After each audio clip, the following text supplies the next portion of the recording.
بسم الله الرحمن الرحيم والضحى والليل إذا سجى ما ودعك ربك وما قلى وللآخرة خير لك من الأولى ولسوف يعطيك ربك فترضى ألم يجدك يتيما فآوى ووجدك ضالا فهدى ووجدك عائلا فأغنى فأما اليتيم فلا تقهر وأما السائل فلا تنهر وأما بنعمة ربك فحدث آمنت بالله صدق الله مولانا العلي العظيم وصدق رسوله النبي الكريم ونحن على ذلك لمن الشاهدين والشاكرين والحمد لله رب العالمين. محترم بھائیو، السلام علیکم ورحمۃ اللہ وبرکاتہ. قرآن کریم کی تفسیر کا سلسلہ اللہ کے فضل سے جاری ہے. اللہ کا بڑا احسان ہے کہ اللہ تعالیٰ نے ہمیں یہ شوق عطا فرمایا کہ ہم قرآن پاک کو سیکھنے کے لیے بیٹھے. اللہ کی بارگاہ میں دعا ہے کہ اللہ تعالیٰ ہمارے شوق کو دن دگنی اور رات چوگنی ترقی عطا فرمائے. ایسے ہی ہمیں قرآن پاک کو سیکھنے، سمجھنے اور سننے کا شوق ذوق عطا فرماتا ہے. آمین. آج ہم جس سورت پر بات کریں گے اس سورت کا نام ہے سورۃ الضحیٰ، اور یہ نام اس کا اسی سورت کے پہلے جملے سے لیا گیا. ضحیٰ کہتے ہیں چاشت کے وقت. چاشت کی نماز کا وقت ہوتا ہے تو اس ٹائم کا جو سورج کا چمکنا ہوتا ہے اس کو کہتے ہیں عربی زبان میں ضحیٰ. اس سورت میں 11 آیتیں ہیں اور ایک رکوع ہے.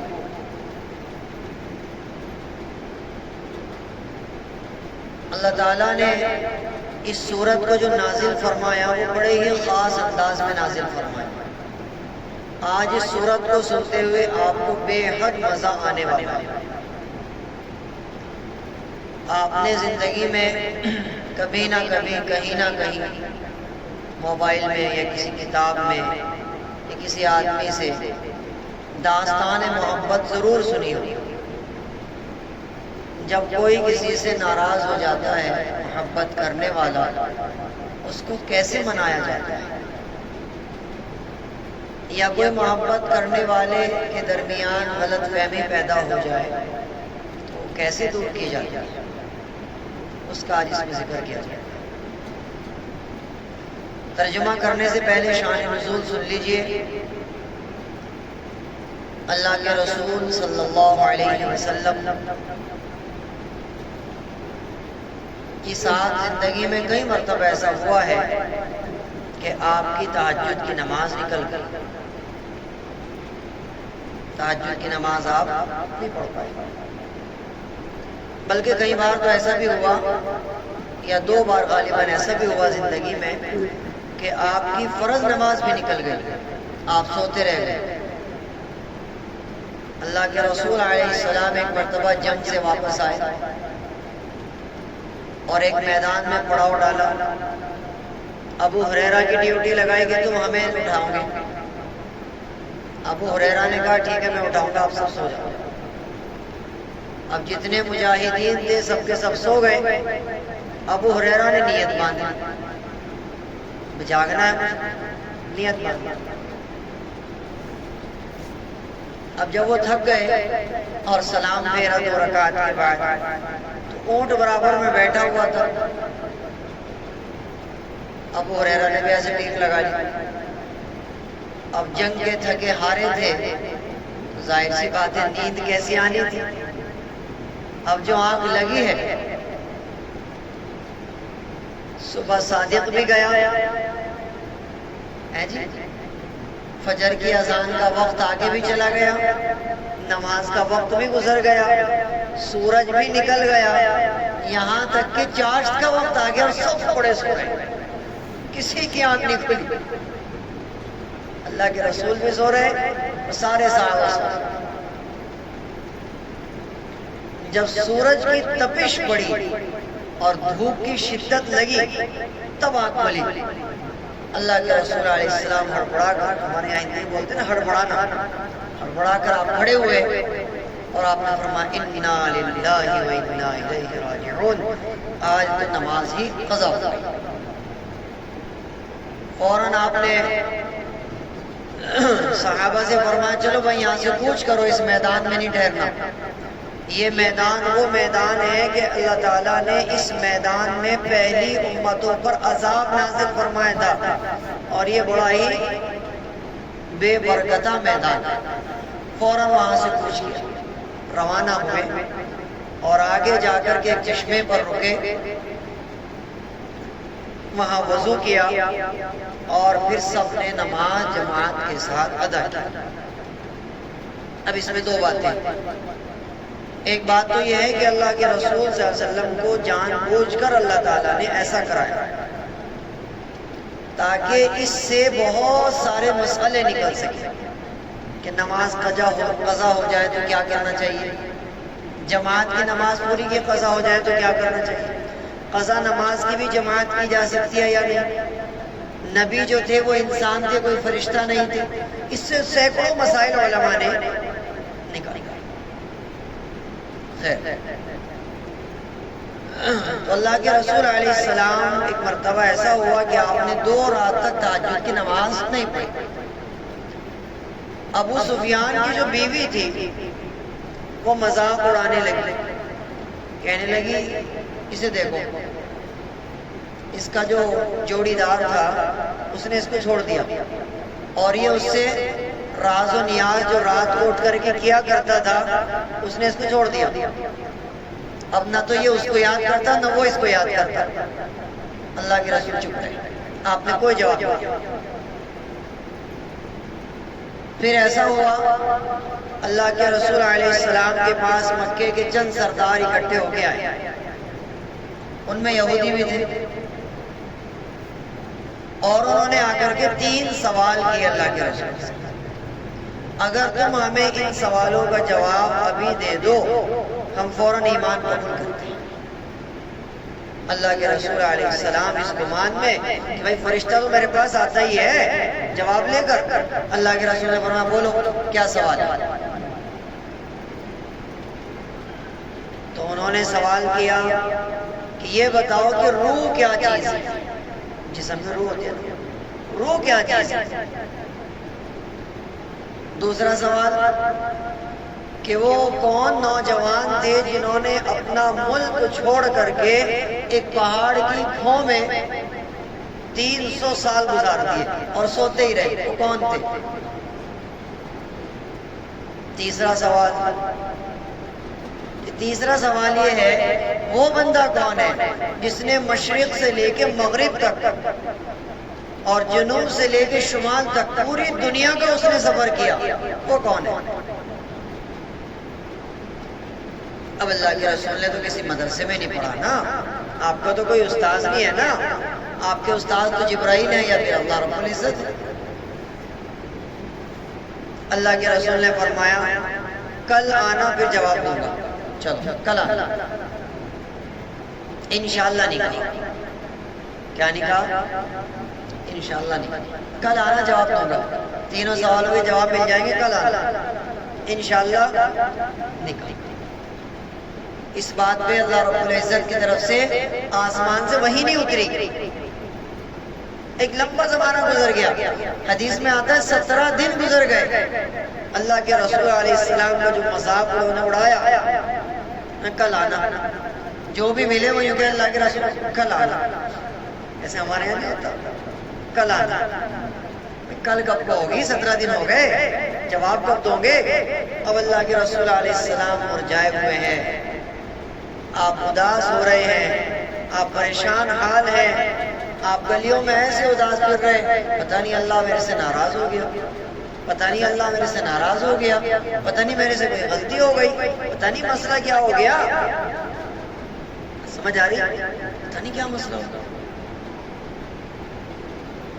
تو وہ سب کے سب یہودی بھی اور مکے کے کافر بھی مذاق اڑا رہے ہیں کہ اس کا جو رب ہے، اس کا جو جوڑی دار ہے، اس نے اس کو جوڑ دیا.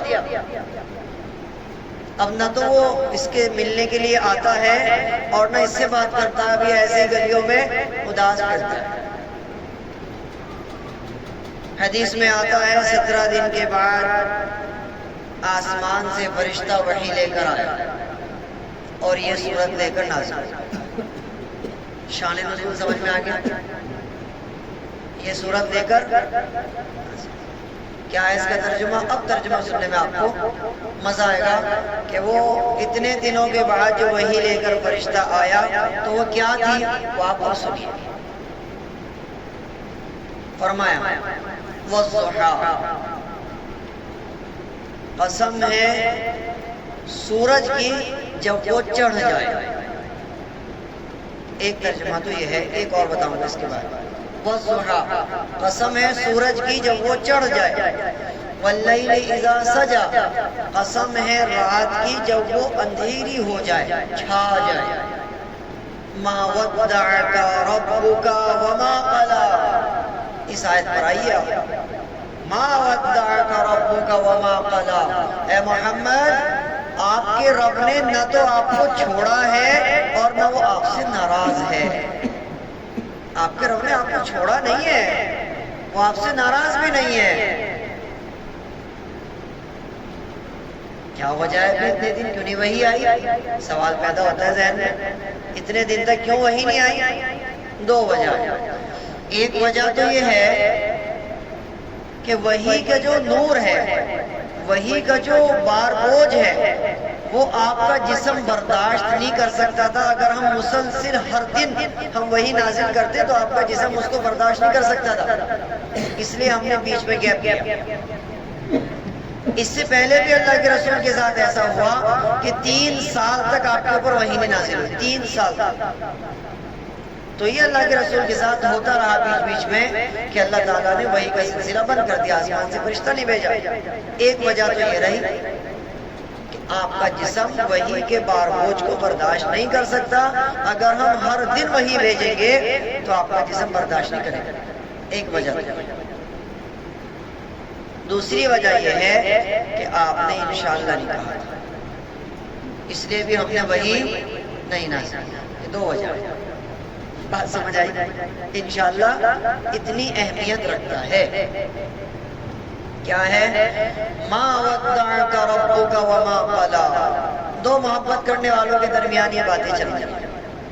آپ کے رب نے آپ کو چھوڑا نہیں ہے اور نہ ہی وہ ناراض ہوا ہے، چھوڑا نہیں ہے. آگے چلو. وَلَلْآخِرَةُ خَيْرٌ لَكَ مِنَ الْأُولَىٰ، آپ کا آنے والا وقت آپ کے گزرے ہوئے وقت سے زیادہ خوبصورت ہوگا. یعنی آپ کا جو انجام ہوگا وہ آپ کے آغاز سے زیادہ خوبصورت ہوگا. آگے اس سے بھی خوبصورت بات، دل باغ باغ ہو جیسے. وَلَسَوْفَ يُعْطِيكَ رَبُّكَ فَتَرْضَىٰ، ان قریب آپ کا رب آپ کو اتنا نوازے گا کہ آپ کو خوش کر دے گا. وَلَسَوْفَ، ان قریب، يُعْطِيكَ، آپ کو خوب نوازے گا، ربک، آپ کا رب، فَتَرْضَىٰ، اور آپ کو خوش کر دے گا. آپ بالکل پریشان نہ ہو، ان لوگوں کی باتوں کو دل پر نہ لیجیے. اللہ آپ کو اتنا نوازے گا، آپ کا رب آپ کو اتنا نوازے گا، فَتَرْضَىٰ، آپ کو خوش کر دے گا. بالکل کیا باتیں ہو رہی ہیں، کیا محبت کی باتیں ہو رہی ہیں. آگے چلتے ہیں. الم یجدک یتیما فآویٰ، اب یہاں پر احسان جتائے جا رہے ہیں، احسان جتائے جا رہے ہیں، اللہ کی طرف سے احسان جتائے جا رہے ہیں. الم یجدک، کیا ہم نے آپ کو یتیم نہیں پایا تھا؟ الم یجدک، کیا نہیں پایا ہم نے آپ کو یتیمن، یتیم. فآویٰ، ہم نے ٹھکانہ دیا ہے محمد آپ کو، ہم نے ٹھکانہ دیا.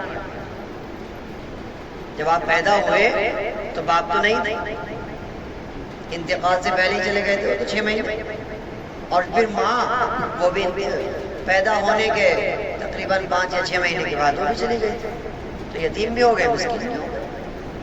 جی کون تھا اللہ کے رسول؟ کوئی نہیں تھا۔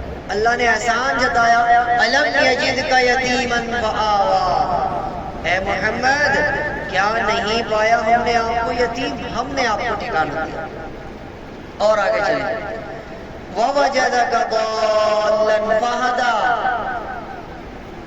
ہم نے آپ کو نا واقف راہ نہیں پایا، یعنی آپ کو تو کچھ بھی پتہ نہیں تھا۔ دالن کے معنی آپ کہہ سکتے ہیں کچھ بھی پتہ نہ ہونا، راستے سے بھٹک جانا، یا یوں کہہ لیجئے ادب کے ساتھ اگر ہم جملہ استعمال کریں، راستہ بھول جانا۔ وَوَجَدَكَ ضَالًّا فَهَدَىٰ، کیا ہم نے آپ کو ایسا نہیں پایا کہ آپ کو کچھ بھی پتہ نہیں تھا، پھر ہم نے آپ کو ہدایت سے نوازا۔ بھائی نبی بننے سے پہلے تو اللہ کے رسول کو شریعت کا کوئی علم نہیں تھا نا، اللہ نے نوازا نا آپ کو، اللہ نے ہدایت سے نوازا نا، وہی بات۔ آگے چلتے، وَوَجَدَكَ عَائِلًا فَأَغْنَىٰ، کیا ہم نے آپ کو نادار غریب نہیں پایا، ہم نے آپ کو مالدار کر دیا۔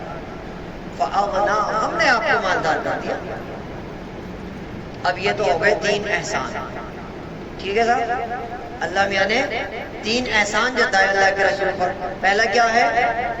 الم یجدک یتیما فآویٰ، کیا ہم نے آپ کو یتیم نہیں پایا، پھر ہم نے ٹھکانہ دیا۔ ووجدک ضالا فہدیٰ، کیا ہم نے آپ کو ایسا نہیں پایا کہ آپ کو کچھ بھی پتہ نہیں تھا، ہم نے آپ کو راہ دکھائی۔ ووجدک عائلا فأغنیٰ، کیا ہم نے آپ کو ایسا نہیں پایا کہ آپ نہایت غربت کی حالت میں تھے، ہم نے آپ کو مالدار کیا۔ 3 احسان جتائے۔ اب اس کے بعد 3 باتوں کا حکم کر دیا، 3 باتوں کا حکم کر۔ میں نے کہا تھا اس سورت کو سنتے ہوئے مزہ آ جائے گا۔ فَأَمَّا الْيَتِيمَ فَلَا تَقْهَرْ، اب اس والی آیت کا تعلق پیچھے بھی ہے کسی آیت سے۔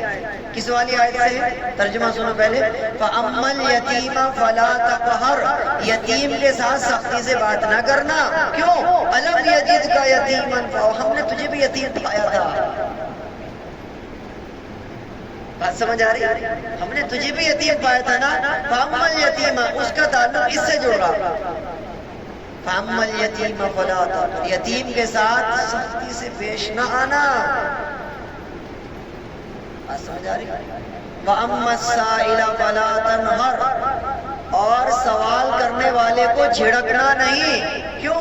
وَوَجَدَكَ عَائِلًا فَأَغْنَىٰ، کیونکہ ہم نے آپ کو غریب پایا، ہم نے مالدار بنایا آپ کو، تو اب کوئی آپ کے پاس آ کر کے یوں سوال کر لے، اس کو جھڑکنا مت۔ یعنی یہ امت کو نصیحت ہو رہی ہے اصل۔ نبی تو معصوم ہوتا ہے، نبی سے تو گناہ ہو ہی نہیں سکتا، اصل تو امت کو نصیحت ہو رہی ہے، اصل تو نبی کی امت کو سمجھانا مقصد ہوتا ہے۔ سمجھ آ رہی ہے؟ کیا فرمایا؟ وَأَمَّا السَّائِلَ فَلَا تَنْهَرْ، سائل کو کبھی جھڑکنا مت۔ امام غزالی رحمۃ اللہ علیہ فرماتے ہیں جس نے تیرے سامنے ہاتھ یوں کر دیا، اس نے اپنی ساری عزت نکال کر اپنی ہتھیلی پہ رکھ کے تیرے سامنے پیش کر دی، تو اس کو مسئلے نہ بتا، فتوے نہ بتا کہ تو جوان ہے، ہٹا کٹا ہے، بھیک مانگ رہا ہے، شرم نہیں، مسئلے نہ بتا۔ اگر تجھے کچھ دینا ہے تو دے دے، نہیں تو اس سے محبت سے بات کر کے رخصت کر دے اس کو۔ وَأَمَّا السَّائِلَ فَلَا تَنْهَرْ، سائل کو جھڑکنا نہیں ہے۔ تیسرا حکم، اس کی تفصیل میں آپ کو بعد میں بتاؤں گا، مانگنے والوں کے ساتھ ہمیں کیا برتاؤ کرنا چاہیے بعد میں۔ آگے ترجمہ دیکھتے ہیں۔ آگے فرمایا تیسرا حکم، وَأَمَّا بِنِعْمَةِ رَبِّكَ فَحَدِّثْ، ہم نے جو نعمتیں آپ کو دی ہیں وہ آپ کے اوپر ان کے اثرات ظاہر ہونے چاہیے۔ سمجھ آ رہی ہے؟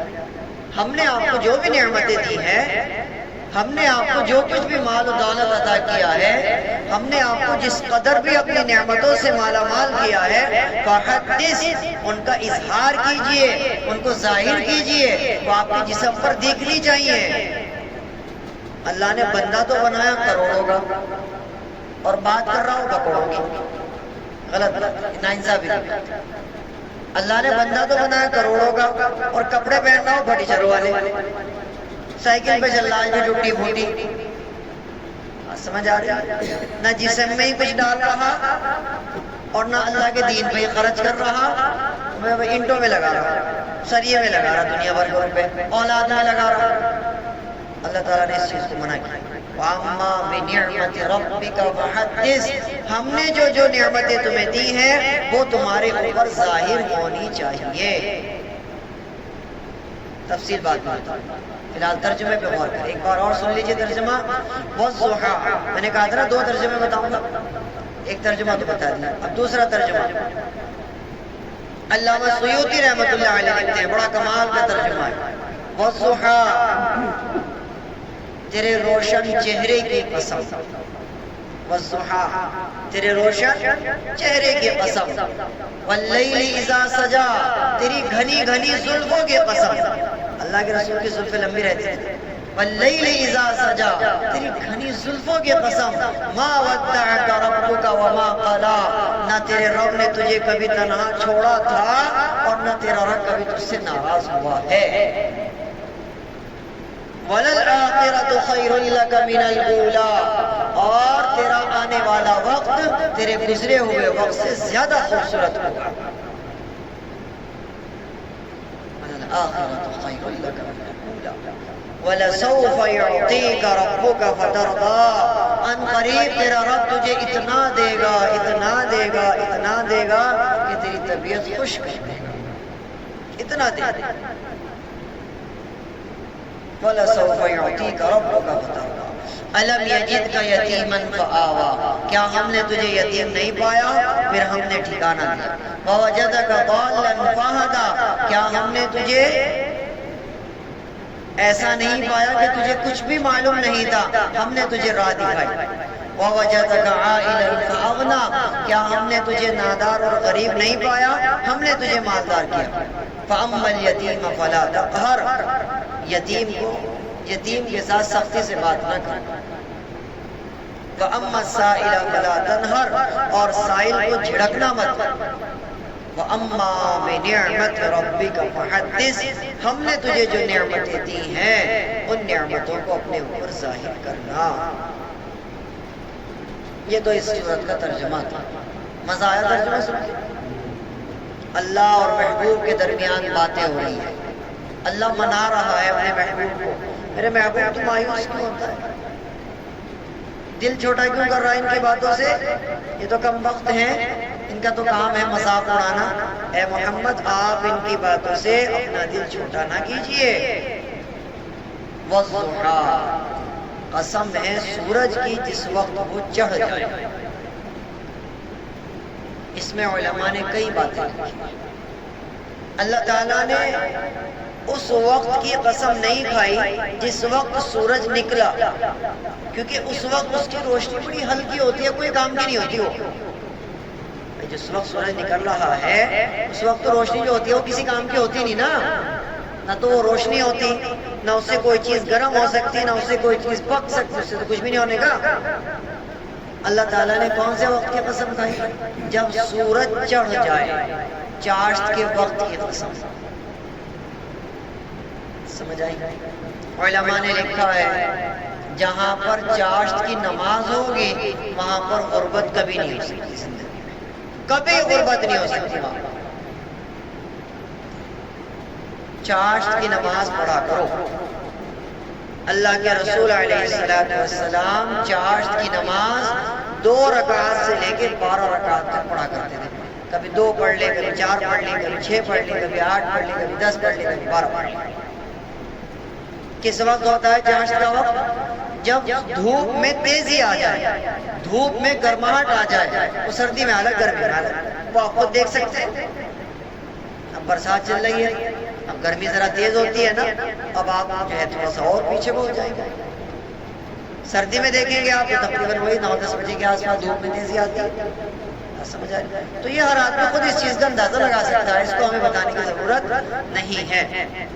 تو اللہ تعالیٰ نے قسم کھائی اس وقت کی جو چاشت کا وقت ہے، اللہ کے رسول علیہ السلام نے چاشت کے وقت کو بڑا برکتی وقت بتایا، بلکہ یہاں تک فرمایا کہ تم جب تجارت کے لیے نکلو تو چاشت کے وقت نکلا کرو۔ بات سمجھ آ رہی ہے؟ چاشت کے وقت۔ ایک حدیث میں یہ بھی ملتا ہے کہ صبح سویرے نکلو، چاشت کے وقت واپس آ جاؤ۔ ایک حدیث میں یہ ملتا ہے کہ چاشت کے وقت نکلو، زوال تک واپس آ جاؤ۔ مختلف باتیں ہیں، مختلف وقت۔ تو چاشت کی نماز بڑی برکتی نماز ہے۔ نمازیں تو ساری برکتی ہوتی ہیں، لیکن اس نماز کا تعلق روز اس سے زیادہ گہرا ہے۔ پڑھ لیا کرو بھائی انشاءاللہ۔ دوسری چیز، واللیل اذا سجا، قسم ہے رات کی جب وہ چھا جائے، جب وہ گھنی ہو جائے، جب وہ اندھیری ہو جائے، یعنی کہ جب رات ہونی شروع ہوتی ہے مغرب کے وقت، اس وقت تو دن ہوتا ہے، روشنی ہوتی ہے، حالانکہ سورج ڈوب چکا ہوتا ہے، بالکل اندھیرا ہو جانا، لیکن اللہ تعالیٰ نے فرمایا رات کی قسم اس وقت جب وہ بالکل گھنی ہو جائے۔ ان دونوں باتوں کا خاص مطلب ہے، ان دونوں باتوں کا مطلب ہے تیسری آیت سے، وَلَلْآخِرَةُ خَيْرٌ لَكَ مِنَ الْأُولَىٰ، اس سے تعلق ہے ان دونوں آیتوں کا۔ کیا تعلق ہے؟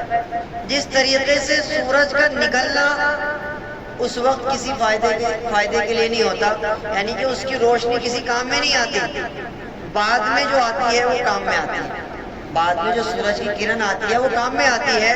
وَلَلْآخِرَةُ خَيْرٌ لَكَ مِنَ الْأُولَىٰ، آپ کے آنے والا جو وقت ہے وہ آپ کے گزرے ہوئے وقت سے زیادہ بہتر ہوگا۔ نہیں سمجھ میں آئی بات؟ مغرب کا جو وقت ہے وہ رات ہو گئی نا، سورج ڈوب گیا نا، رات تو کہلائے گی نا وہ، لیکن وہ رات نہیں ہوتی حقیقت میں، رات تو اب ہو رہی ہے کیونکہ بالکل اندھیرا ہو چکا ہے، سیاہ اندھیرا ہو چکا ہے، بس سمجھ آ رہی ہے؟ لیکن اس کے بعد بھی کیا ہوگا؟ دن نکل آئے گا، سمجھ آ رہی ہے؟ وہی فرمایا وَلَلْآخِرَةُ خَيْرٌ لَكَ مِنَ الْأُولَىٰ، اے نبی آپ گھبرائیے نہیں، آپ دل چھوٹا نہ کیجئے، آپ مایوس نہ ہوئیے، آپ پریشان نہ ہوا کریں بالکل بھی۔ آپ کا آنے والا وقت آپ کے گزرے ہوئے وقت سے تسلی دی جا رہی ہے، الگ الگ انداز میں تسلیاں دی جا رہی ہیں، کبھی سورج سے، کبھی رات سے، کبھی دن سے، کبھی چاند سے، الگ الگ انداز میں محبوب کو تسلیاں دی جا رہی ہیں۔ محبت تو اسی چیز کا نام ہے، جس سے ہمیں محبت ہوتی ہے ہم اس کو تسلیاں دیتے ہیں۔ چھوٹا بچہ ہے، کیسی کیسی تسلیاں دیتے ہیں اس کو، جی اللہ تعالیٰ اپنے محبوب کو تسلی دے رہے ہیں۔ آپ ان کی باتوں سے غمزدہ مت ہوئیے، یہ مذاق اڑا رہے ہیں آپ کا، آپ ان کے چکر میں مت پڑیے، آپ ان کی باتوں سے غمزدہ مت ہوئیے، آپ کا آنے والا وقت بہت خوبصورت ہوگا۔ کیا ہوگا کہ آپ جو ہے مکہ چھوڑ کر مدینہ چلے جائیں گے، آپ کے پاس پوری ایک فوج ہوگی، آپ پھر مکہ کو فتح کر لیں گے، آپ کو پھر نبوت دی جائے گی، آپ کا پھر ایک راج ہوگا اور پوری دنیا میں آپ کا ڈنکا بجے گا اور قیامت تک آپ کا نام ہمارے نام کے ساتھ جڑ جائے گا، لا الہ الا اللہ محمد رسول اللہ۔ یہی تو ہے نا، آنے والا وقت خوبصورت ہو، آپ کو پریشانی ہو۔ ہمارے لیے اس میں کیا نصیحت ہے؟ بندوں کے لیے یہ تو نبی کی بات ہے، امتیوں کے لیے کیا نصیحت ہے؟ وہی نصیحت ہے جو نبی کے لیے۔ آنے والا وقت انشاءاللہ خوبصورت ہوگا، اس یقین کے ساتھ زندگی گزاریے، اللہ تعالیٰ وقت ضرور بدلے گا، اس یقین کے ساتھ زندگی گزاریے۔ توبہ استغفار کرتے رہیے، کوششیں کرتے رہیے، دعائیں کرتے رہیے، انشاءاللہ وقت بدلے گا ضرور۔ بھائی دیہات کی مثال ہے نا، 12 سال میں کوڑی کے دن بدل جائے، ہم تو پھر انسان ہیں، سمجھ آئی نا؟ ایک واقعہ شاید کبھی سنایا ہوں میں نے، محمود غزنوی رحمۃ اللہ علیہ، بڑے بادشاہ گزرے، اللہ والے بھی تھے، بادشاہ بھی، قرآن پاک لکھا کرتے تھے اپنے ہاتھ سے اور اس کو فروخت کیا کرتے تھے، بیچا کرتے تھے، اس سے گھر کا خرچہ چلتا تھا۔ ٹوپیاں بیچا کرتے تھے بنا کر کے، سل کر کے، اس سے گھر کا خرچہ چلتا تھا، اور بادشاہ تھے، یعنی اتنا زیادہ تقویٰ ان کے اندر تھا کہ حکومت کے خزانے سے کچھ نہیں لیا۔ تو تیراک جو ہوتے ہیں، تیراک دریاؤں میں تیرنے والے، گہرائیوں میں جانے والے. تو کسی تیراک نے آ کر کے محمود غزنوی کو ایک بڑا سا موتی دیا حضرت کی خدمت میں ہدیہ. بھائی جزاک اللہ، شکریہ بھائی. اب محمود غزنوی اس کو دیکھنے لگے، کیا کروں اس کا، اتنا بڑا موتی اس کا کروں تو کیا، کس کام آ سکتا ہے یہ، کیونکہ دنیا سے تو کوئی اتنا لالچ تھا نہیں کہ بھر لیں سب کچھ، بھر لیں سب کچھ. سوچنے لگے. اب ان کا ایک غلام تھا بڑا مشہور، نام اس کا ایاز.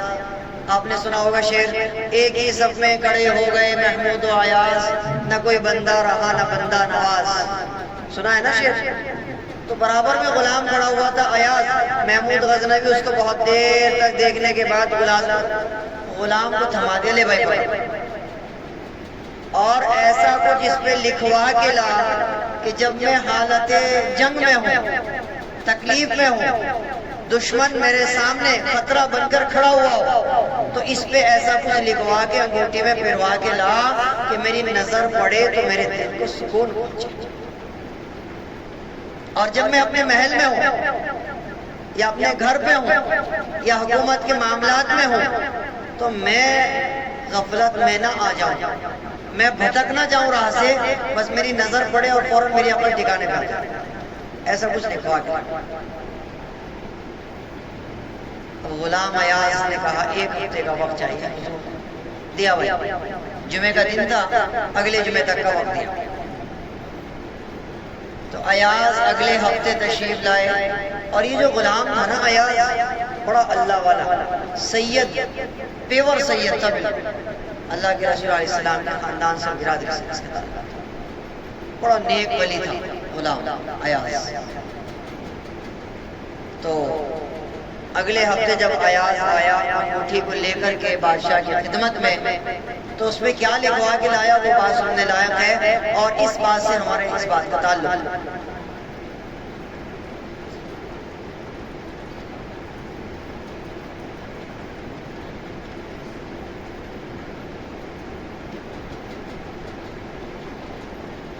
تو غلام نے لکھوایا اس کے اوپر،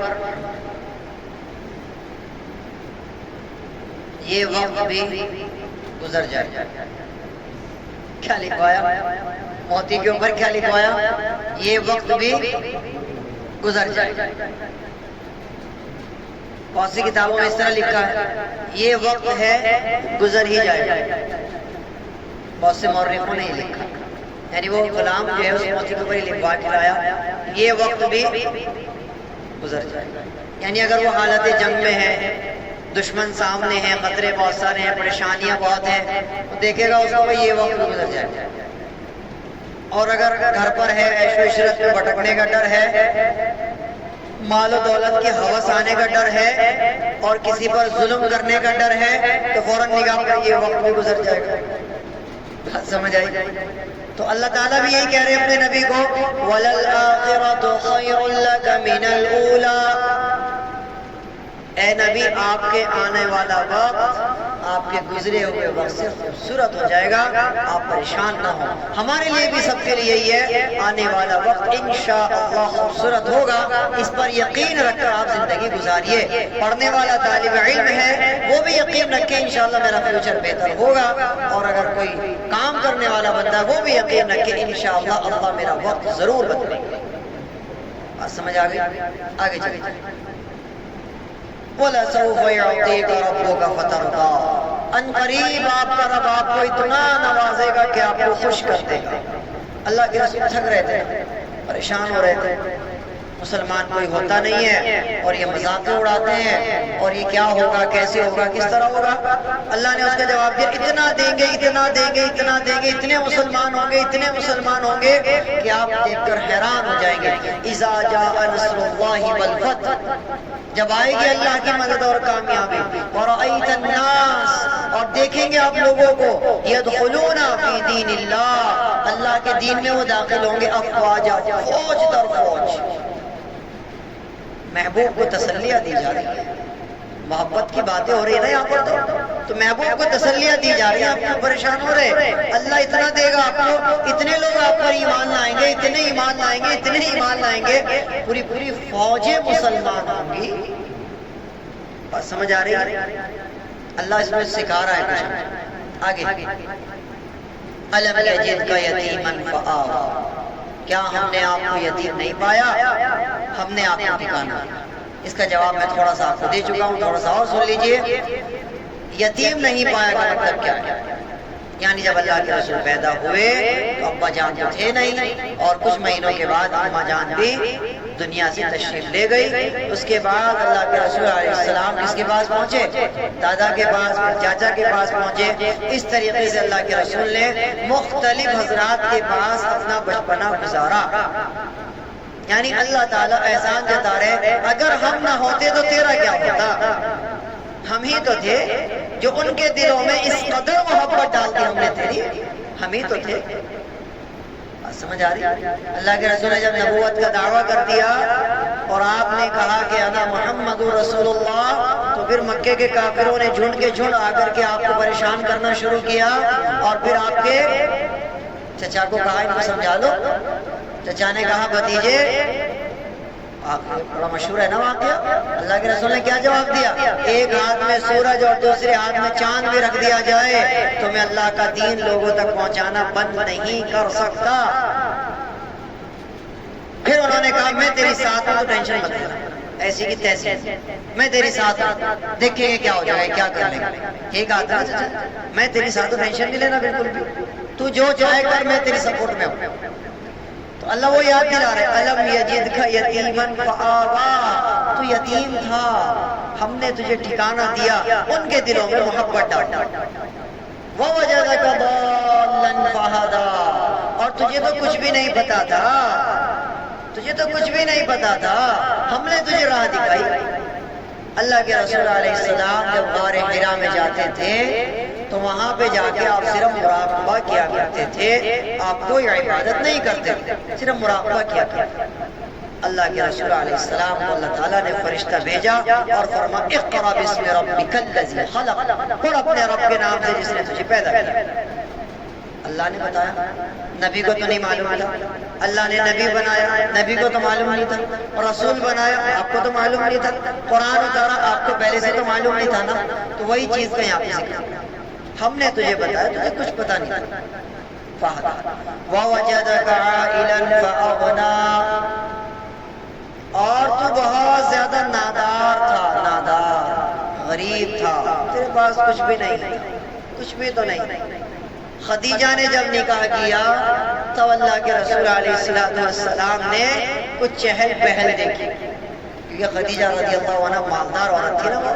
انہوں نے نکاح کا پیغام بھیجا تھا کہ آپ میرا کپڑا لے کر ملک شام جائیں، آپ تجارت کریں، اور آپ جب واپس آئے تو پھر انہوں نے نکاح کا پیغام دیا آپ کی امانت داری اور سچائی کو دیکھ کر.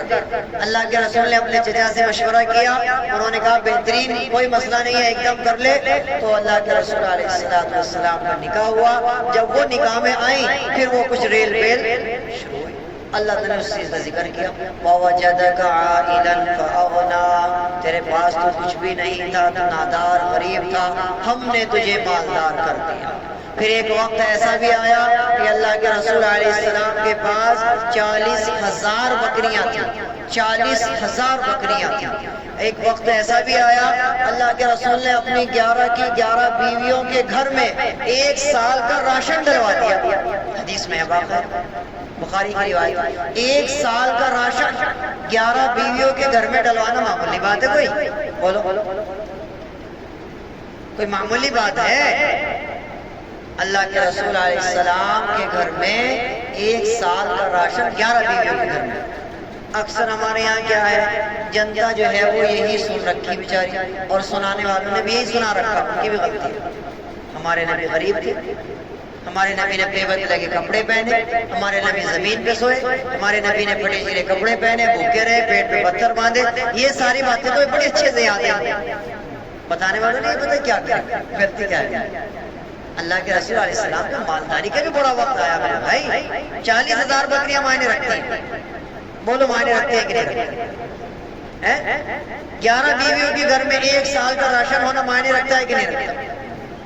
اللہ کے رسول علیہ السلام کے پاس ایک جوڑا یمن سے بن کر آیا تھا، جس میں ریشم کا تانا تھا، تانا. تانا سمجھتے ہیں؟ تانا بانا، یہ جو کپڑا ہے نا، اس میں جو ایسے دھاگا ہوتا ہے اس کو کہتے ہیں تانا، اور جو ایسے ہوتا ہے اس کو بولتے ہیں بانا، تانا بانا۔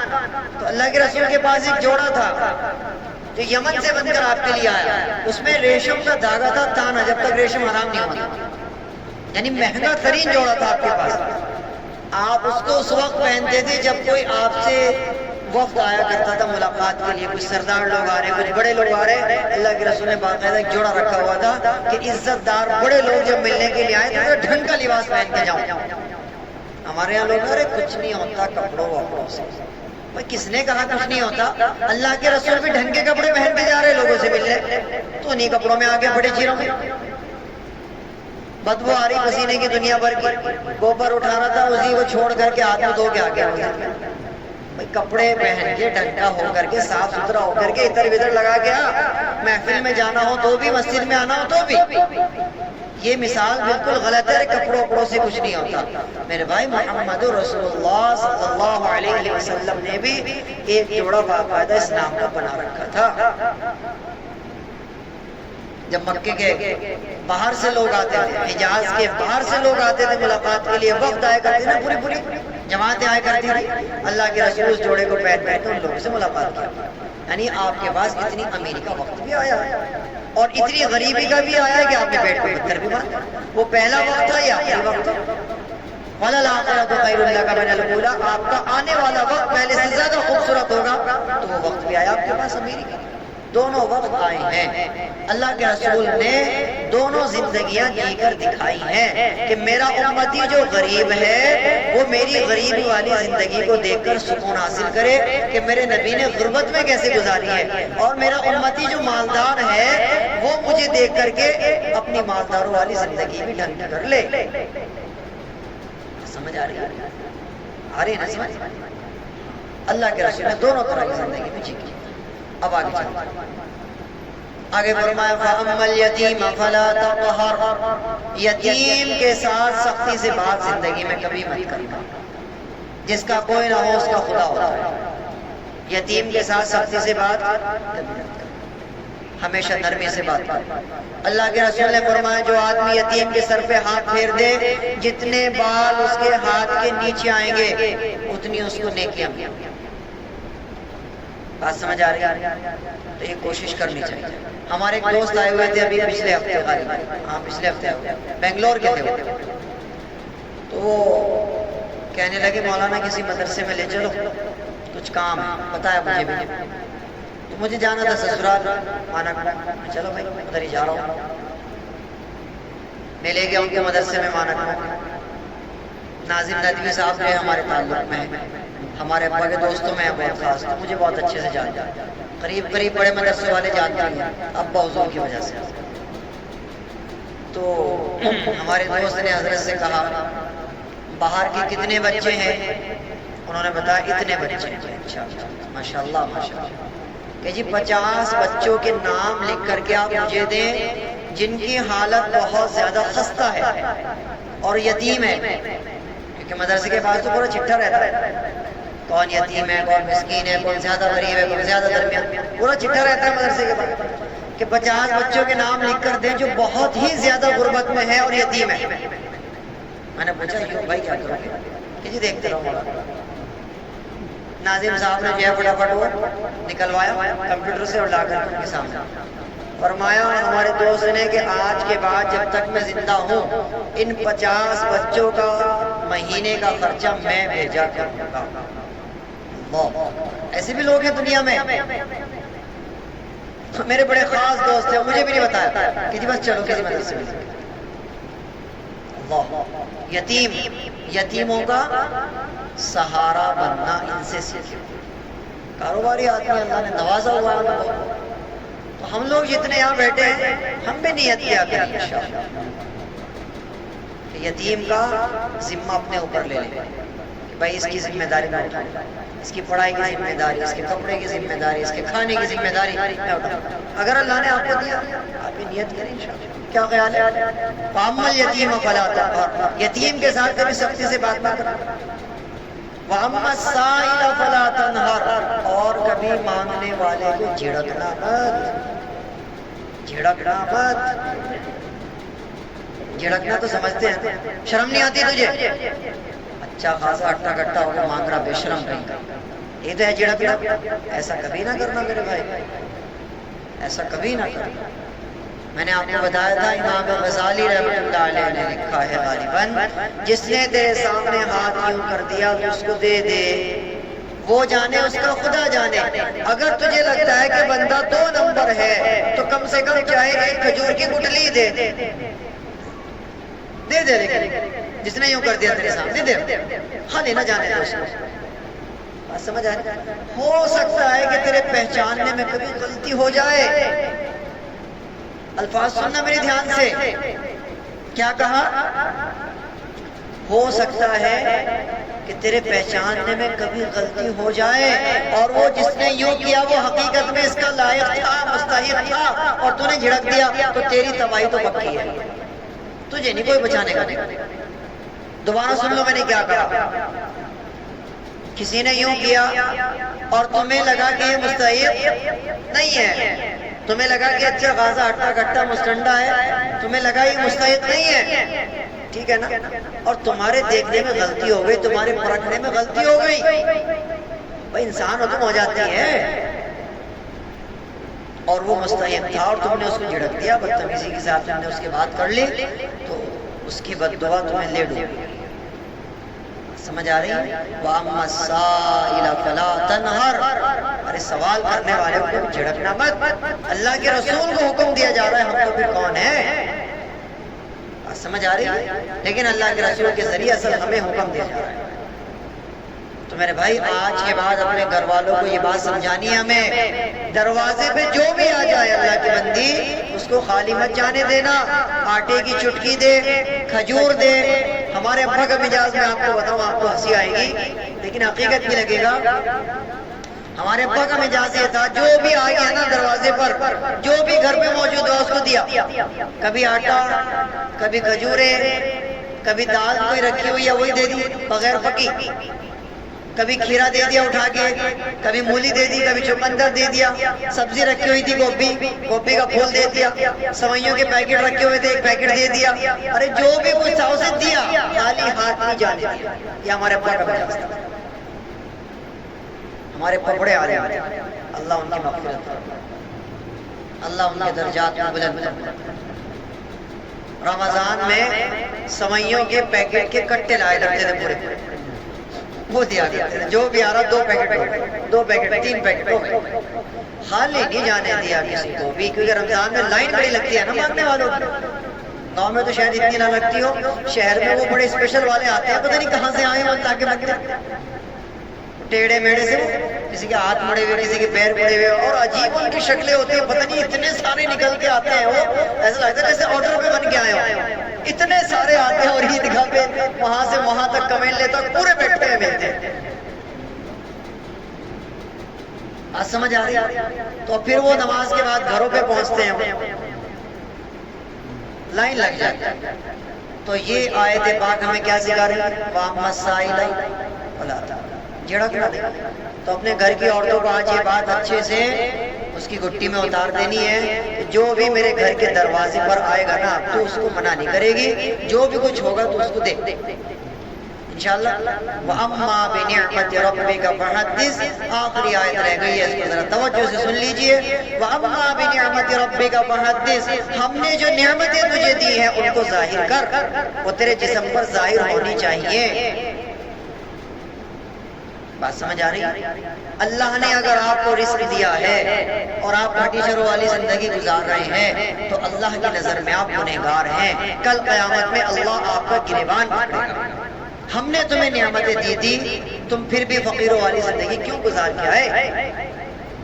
بات سمجھ آ رہی ہے؟ نہ تو ڈنگ کی خوراک ہی ہے, نہ ڈنگ کا اوڑھنا پہننا ہی ہے, نہ ڈنگ کی سواری ہے, کچھ بھی نہیں ہے. اولاد کے لیے سب کچھ چھوڑ دو. نہ اس عمر میں حج کر پایا, نہ عمرہ کر پایا, نہ کسی اور ملک گھوم پایا, کچھ بھی نہیں کیا زندگی میں. ایسے بہت لوگ آپ کو مل جائیں گے, بہت مل جائیں گے ایسے. اللہ نے کروڑوں کا ان کو مالک بنایا ہوا ہے, لیکن کپڑے وہی ہیں بالکل فقیروں والے, کھان پین وہی ہے بالکل فقیروں والا, بیماریاں دنیا بھر کی کر لی. سمجھ آ رہی ہے؟ یہ اللہ کی نظر میں جرم ہے، یاد رکھیے۔ کیوں؟ امام اعظم ابو حنیفہ رحمۃ اللہ علیہ کو جانتے ہو؟ امام اعظم ابو حنیفہ نے 4000 دینار کا کرتا پہنتے تھے صرف ابو حنیفہ۔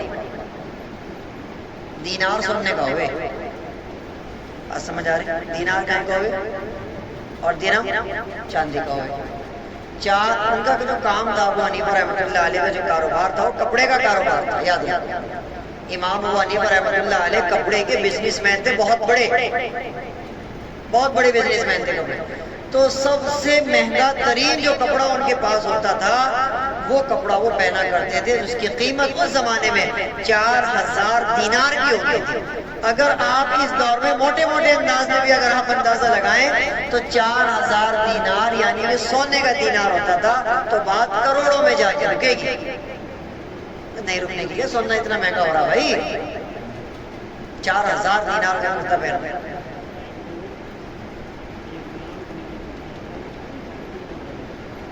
امام اعظم ابو حنیفہ رحمۃ اللہ علیہ سے کسی نے پوچھا کہ حضرت والا آپ اس قدر مہنگے ترین کپڑے پہنتے ہیں، دوسرے علماء تو یا دوسرے حضرات تو ایسا نہیں پہنتے، بس بادشاہوں کے یہاں اتنے مہنگے کپڑے پہننے کا رواج ہے، آپ اتنے مہنگے کیوں پہنتے ہیں؟ فرمایا کہ بھائی اللہ نے مجھے رزق اس قدر دیا ہے تو میں اس ڈر کی وجہ سے پہنتا ہوں، کل قیامت میں اللہ نے اگر مجھ سے سوال کر لیا وَأَمَّا بِنِعْمَةِ رَبِّكَ فَحَدِّثْ، ہم نے تمہیں جو نعمتیں دی تھی وہ تم نے اپنے جسم پر ظاہر کیوں نہیں کی؟ میں اس ڈر کی وجہ سے اللہ تعالیٰ کا شکر ادا کرتا ہوں اور بہتر سے بہتر لباس پہنتا ہوں، بہتر سے بہتر خوراک استعمال کرتا ہوں۔ بات سمجھ آ رہی ہے؟ آ رہی سمجھ؟ اس چیز کا خیال رکھنا ہے، اس کو باریکی سے سمجھنا ہے۔ اللہ کے رسول علیہ السلام کی اگر آپ زندگی کو باریکی سے پڑھیں گے تو اللہ کے رسول علیہ السلام نے اپنی زندگی میں ہمیشہ بہتر سے بہتر چیز کھائی، نہیں تو نہیں کھائی۔ اللہ کے رسول علیہ السلام، ترمذی شریف کی حدیث ہے، آپ نے اپنی پوری زندگی میں کبھی باسی سالن نہیں کھایا، کبھی باسی سالن نہیں کھایا اور کبھی باسی روٹی نہیں کھائی۔ بات سمجھ آ رہی؟ ہمارے یہاں بچپن میں کیا کہا کرتی تھی اپنی؟ باسی روٹی کھانے سے ثواب ملے بہت، یا فرشتے ہوں اس میں، پتہ نہیں کیسی کیسی باتیں ہمارے یہاں مشہور۔ باسی روٹی کھانے سے فرشتے ہوتے ہیں اور اللہ میں راضی ہوتا ہے اور ثواب ملتا ہے، پتہ نہیں کیا۔ اللہ کے رسول نے اپنی 63 سالہ زندگی میں کبھی باسی روٹی نہیں کھائی، کبھی باسی سالن ہی نہیں کھایا۔ آپ نے کھایا تو تازہ کھایا، نہیں تو نہیں کھایا۔ سمجھ آ رہی ہے؟ تو میرے بھائی اگر اللہ نے، دیکھو میرے الفاظوں کو یاد رکھنا صحیح، اگر اللہ نے آپ کو دیا، کاروبار آپ کا ٹھیک ہے، بزنس آپ کا ٹھیک ہے، اللہ نے آپ کو نوازا ہوا ہے، تو میرے بھائی آپ کے جسم پہ وہ ظاہر ہونا چاہیے۔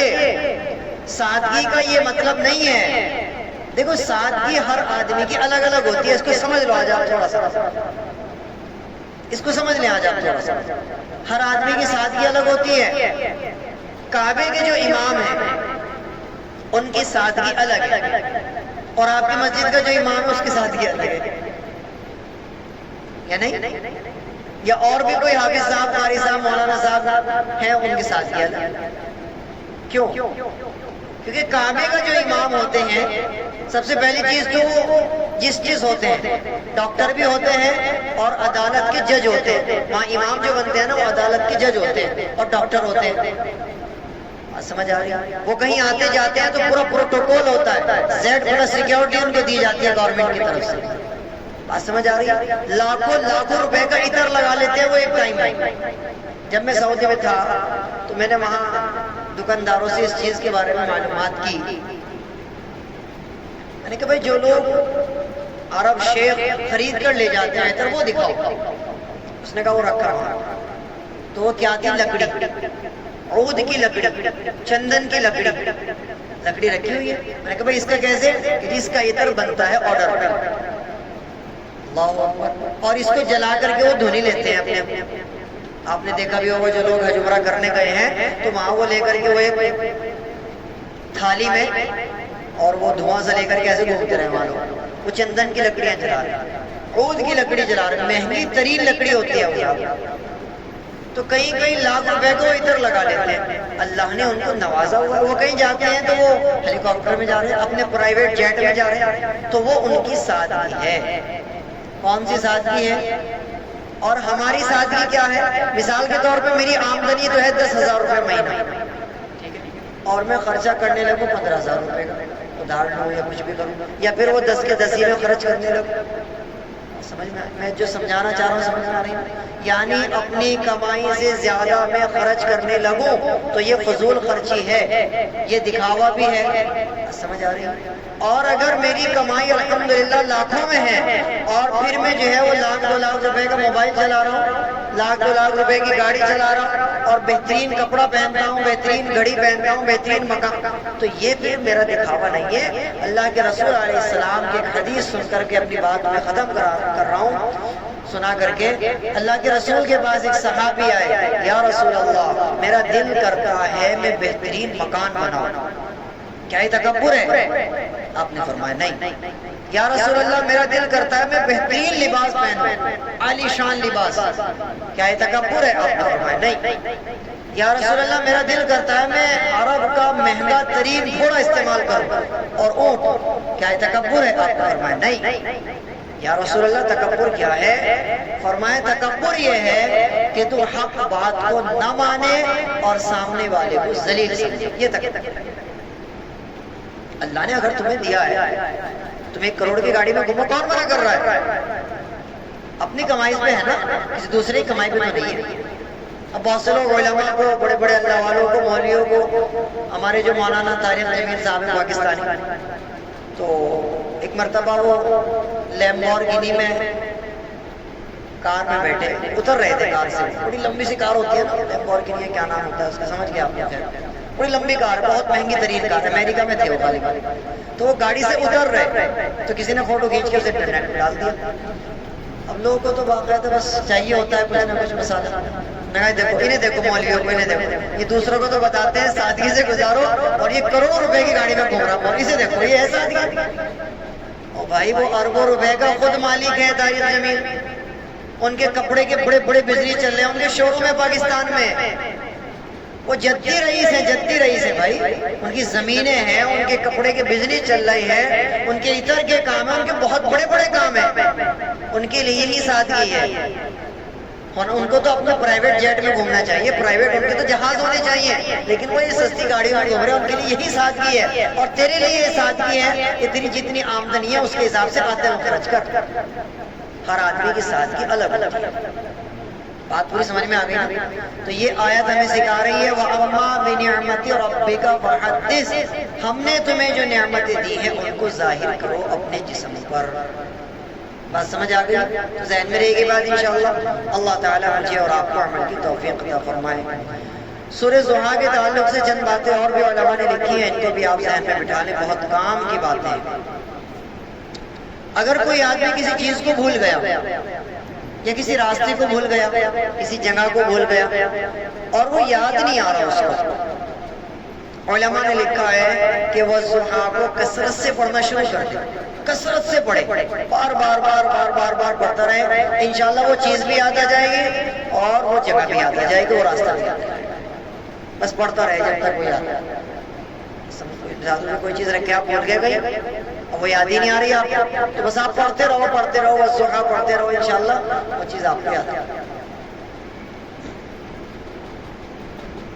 دوسری چیز, جوڑ پیدا کرنے کے لیے, 2 لوگوں میں جوڑ پیدا کرنا ہے, محبت پیدا کرنی ہے, 2 لوگوں میں آپس میں آناسنی ہے اور آپس میں نفرت ہے, آپس میں ایک دوسرے سے کینہ ہے, آپ چاہتے ہیں ان دونوں میں محبت پیدا ہو جائے, چاہے وہ میاں بیوی ہیں, پڑوسی ہیں, کوئی بھی محبت پیدا ہو جائے. کیا وظیفہ ہے؟ عشاء کی نماز کے بعد 21 مرتبہ اس سورت کو پڑھیں. عشاء کی نماز کے بعد 21 مرتبہ اس سورت کو پڑھیں, نہ درود شریف پڑھیں گے اور نہ دعا کریں گے, بس 21 مرتبہ بستر پہ بیٹھ کے پڑھو اور اس کے بعد سو جاؤ. اور پھر صبح کو فجر کی نماز کے بعد 7 مرتبہ درود شریف پڑھو کوئی سا بھی, اور 7 مرتبہ پھر والضحیٰ کی سورت پڑھو, اور پوری توجہ کے ساتھ دعا کرو, اے اللہ ان دونوں میں محبت محبت پیدا فرما یا پھر مجھ میں اور اس میں محبت پیدا فرما. 11 دن گزرنے نہیں پائیں گے انشاءاللہ. کتنی بھی خطرناک دشمنیاں نفرتیں ہوں انشاءاللہ محبت پیدا ہو جائے. ہے بہترین نسخہ؟ ہے نہیں؟ علماء نے لکھا ہے باقاعدہ بہترین نسخہ.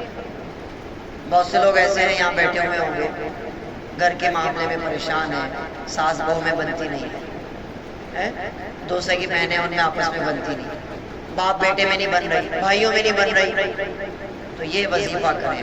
کیا؟ عشاء کے بعد 21 مرتبہ والضحیٰ کی صورت پڑھو, بستر پہ بیٹھ کے سو جاؤ, نہ درود شریف پڑھو نہ دعا کرو, بس سو جاؤ. صبح کو فجر کی نماز پڑھو, اٹھ کر کے فجر کے بعد 7 مرتبہ درود شریف پڑھو اور 7 مرتبہ پھر والضحیٰ کی صورت پڑھو, اور اس کے بعد پوری توجہ کے ساتھ دعا مانگو, اے اللہ ان دونوں میں محبت پیدا فرما, یا مجھ میں اور اس میں جو بھی معاملہ ہے اے اللہ ان دونوں میں محبت پیدا فرما. اس طریقے سے دعا کروں گے 11 دن گزرنے نہیں پائیں گے انشاءاللہ محبت آ جائے گی. تیسری چیز, اگر کوئی بچہ رات کو ڈرتا ہے یا گلکی مارتا ہے یا بہت تیزی کے ساتھ ڈر کر اٹھ جاتا ہے, آج کل مائیں بڑی پریشان ہوتی ہیں اس چیز کو لے کر کے کہ ہمارا بچہ رات کو بڑا گلکی مار کے اٹھتا ہے, ڈرتا ہے بہت زیادہ, یا پھر سوتے سوتے ایک دم کانپ جاتے ہیں بچے نا ایسے, تو اس کے بارے میں علماء نے لکھا ہے کہ 7 مرتبہ پڑھ کر سویا کرو, انشاءاللہ بہترین سکون کی نیند آئے گی, نہ بچہ روئے گا نہ بچہ ڈرے گا. کتنی بار؟ 7 مرتبہ پڑھ کے سو. بڑا آدمی بھی کوئی ہے اگر اس کو بھی ڈر لگتا ہے تو وہ بھی 7 مرتبہ پڑھ کے سو انشاءاللہ. اسی طریقے سے اگر کوئی آدمی ایسا ہے کہ وہ گھر سے غائب ہو گیا یا ناراض ہو گئے نکل گیا, اس طرح کے کیسز کے سامنے آتے ہیں, ناراض ہو کے نکل گیا, جی صاحب مہینہ ہو گئے, سال ہو گئے, واپس ہی نہیں آ رہے, نہ کوئی فون نمبر ہے, نہ پتہ زندہ کے مر گئے. ایسے واقعات ہوتے ہیں نا؟ ہاں ہوتے ہیں. تو علماء نے لکھا ہے کہ اگر کوئی بندہ غائب ہو جائے یا ناراض ہو کے گھر سے نکل جائے تو اب اس کے لیے تھوڑا سا ٹائٹ وظیفہ ہے کہ 2000 مرتبہ والضحیٰ کی صورت کو پڑھنا ہے. ٹائم کوئی نہیں ہے, لمٹ کوئی نہیں ہے, اور بندے کی کوئی قید نہیں ہے, جتنے چاہے بندے بیٹھ کر کے پڑھ لو, جتنے چاہے دن میں سے پوری کر لو, ٹھیک ہے. 2000 مرتبہ اس کو پڑھنا ہے, اور اس کے علاوہ چند لوگ بھی پڑھ سکتے ہیں, اکیلا بھی پڑھ سکتا ہے, کچھ دن میں بھی پڑھ سکتا ہے, کوئی مسئلہ نہیں ہے. اول آخر 11 مرتبہ درود شریف لگائیں, 21 دن اس کام کو کر لیں, انشاءاللہ کتنا بھی خطرناک ناراض ہو کوئی, کتنا بھی خطرناک روٹھا ہوا ہو یا کتنا بھی خطرناک انداز میں گھر سے بھاگ گیا ہو, انشاءاللہ 21 دن گزرنے نہیں پائیں گے, وہ بندہ آپ کو دروازے پہ کھڑا ملے گا. اس عمل پہ بہت لوگوں نے تجربہ کر کے دیکھا. جتنی بھی میں چیزیں بتاتا ہوں یہ سب کی سب مجرب ہوتی ہے, لوگوں نے عمل کیے ہوئے ہیں, پھر ایسے ہی نہیں ہوائی فائرنگ کر رہا ہوں میں یہاں بیٹھ کے. یہ سب عمل ایسے ہوتے ہیں جن پر لوگوں نے باقاعدہ تجربات کیے ہوئے ہیں اور ان کو فائدہ ہوا ہے, پھر یہ میں ان کو کاپی میں اتارتا ہوں, پھر میں آپ کو بتاتا ہوں. سمجھ آ گیا؟ اگر کوئی بندہ گھر سے ناراض ہو کے نکل جائے یا غائب ہو جائے تو 2000 مرتبہ والضحیٰ کی صورت کو پڑھیں گے. اکیلا بھی پڑھ سکتا ہے, چند لوگ بھی پڑھ سکتے ہیں, کچھ دن میں بھی پڑھ سکتا ہے, ایک دن میں بھی پڑھ سکتے ہیں, کوئی قید نہیں ہے کسی بھی طرح کا. اول آخر 11 مرتبہ درود شریف پڑھیں, اس کے بعد اس کو پڑھیں اور 21 دن تک آپ اس عمل کو کر لیں, انشاءاللہ آپ کے دروازے پر وہ بندہ کھڑا ملے. خواب کی اگر ہم بات کریں, اگر کسی آدمی کو یہ صورت خواب میں نظر آتی ہے تو اس کا مطلب یہ ہوتا ہے کہ یتیم مسکین میں وہ بندہ اپنے مال کو خوب خرچ کرے گا اور ان سے محبت کرے گا. اور ایک دوسری تعبیر اس کی یہ ہے کہ اگر کوئی آدمی اس صورت کو 3 مرتبہ سے زیادہ خواب میں دیکھ لے تو اس کا مطلب یہ ہے کہ اس کو موت ان قریب آنے والی ہے, بس اب وہ تیاری کری. پکی بات ہے, دیکھنا یہ کوئی بات سمجھ آئی کہ جو چیز بار بار آدمی سنتا ہے نا خواب میں آ بھی جاتی ہے. کہیں ایسا نہ ہو کہ کسی کو رات کو خواب آ جائے اور پھر وہ صبح کو جو ہے وہ مولانا میں تو جا رہا, بس میں تو خواب دیکھ لیا اس کا. اگر کوئی آدمی 3 دن تک اس کو خواب میں دیکھے علماء نے لکھا ہے کہ اس کی تعبیر یہ ہوگی کہ اس کی موت عنقریب ہے. کیوں عنقریب ہے؟ وَلَلْآخِرَةُ خَيْرٌ لَكَ مِنَ الْأُولَىٰ، کہ آپ کی آنے والی زندگی آپ کی پرانی زندگی سے بہتر ہے. یعنی اب وہ جنت کی زندگی کی طرف چلنے والا ہے. اب دنیا کی زندگی اس کی ختم ہونے والی ہے. اگر کوئی آدمی اس کو 3 دن تک مسلسل خواب میں دیکھتا ہے تو اس کی تعبیر علماء نے دی. یاد رہے گی انشاءاللہ. اللہ تعالیٰ مجھے بھی آپ کو بھی عمل کی توفیق عطا فرمائے. کہنے سننے میں جو غلطی کوتاہی ہوئی ہو اللہ تعالیٰ اس کو معاف فرمائے. وآخر دعوانا الحمدللہ رب العالمین. یا رب لک الحمد کما ينبغی لجلال وجهک وعظیم سلطانک. یا رب صل وسلم دائما ابدا على حبیبک خیر الخلق کلهم. اللهم ربنا آتنا في الدنيا حسنة وفي الآخرة حسنة وقنا عذاب النار. اے اللہ ہمارے قرآن سیکھنے سکھانے کو قبول فرمائے. اے اللہ ہمارے قرآن پڑھنے پڑھانے کو قبول فرمائے. اے اللہ ہمارے قرآن کے شوق کو قبول فرمائے. ہمارے قرآن کی محبت کو دن دگنی اور رات چگنی ترقی عطا فرمائے. اے اللہ ہمیں قرآن پاک سے لگاؤ عطا فرمائے. ہماری نسلوں میں قرآن پاک کا جنون عطا فرمائے. اے اللہ پاک جو محبت فلسطین والوں کے دل میں قرآن کی ہے، اے اللہ جو محبت فلسطین والوں کے دل میں قرآن کو لے کر ہے، اے اللہ اگر اس کا 10واں حصہ بھی ہمارے دل میں آ جائے، اے اللہ تو ہم تو بہترین اعلیٰ ترین مسلمانوں میں ہمارا نام آئے. اے اللہ 23 لاکھ کی آبادی میں 22 لاکھ حافظ ہیں. اے اللہ بوڑھی عورتیں بھی حافظ ہیں، جوان بھی حافظ ہیں، بچیاں بھی حافظ ہیں. اے اللہ سب کے سب وہاں حافظ ہوتے ہیں. اے اللہ بچہ پیدا ہوتے ہی حفظ پہ لگا دیا جاتا ہے جہاں اس کی عمر 7-8 سال ہوئی. اے مولا کریم ہمیں بھی قرآن پاک سے وہ لگاؤ عطا فرما. اے اللہ ہمیں بھی قرآن پر وہ محنت کرنے کی توفیق عطا فرمائے.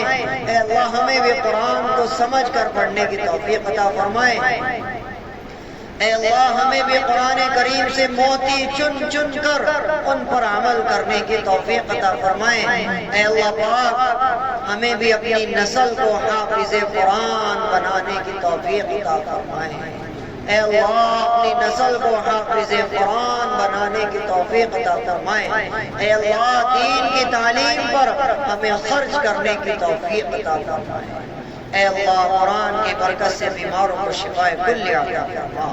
اے اللہ جو قرض میں دبے ہیں قرضوں کی ادائیگی کے بہترین فیصلے فرما.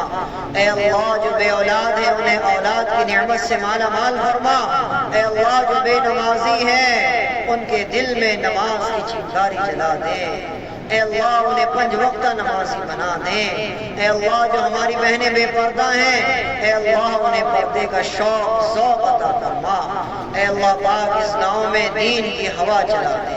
اے اللہ اس شہر میں دین کی ہوا چلا دے. اے اللہ اس اسٹیٹ میں دین کی ہوا چلا دے.